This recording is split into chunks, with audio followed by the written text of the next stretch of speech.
Don't forget to like and subscribe to Jolie Knots Crochet, share with your friends, hit that little notification bell so you can get notified when new patterns release. All our videos are available in left and right-handed tutorials. Okay, so I wanted to show you guys this. When you get to the end of one strand and you want to add another color, you can do what you normally do, make a knot, weave in your ends. I like to use the magic knot so that way I don't have to weave in ends. There are no ends to weave in.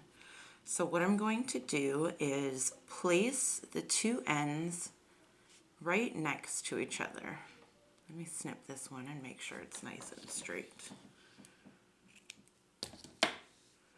So we're placing the two ends together, and now we're going to hold it snugly with just the tip pointing out.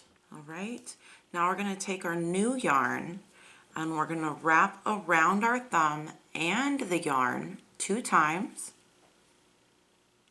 All right, place your finger back just like this.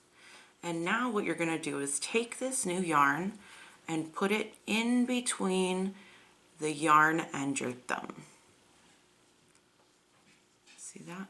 It's in between. And now I'm going to take this and I'm going to fold it over that, like tuck it in there real good.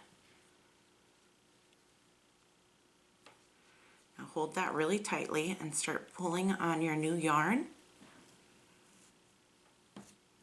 And there is our knot.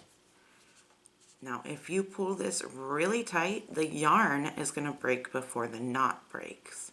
Now it might take you a couple of tries to get the hang of it, but that's okay. Just keep practicing and you will get it.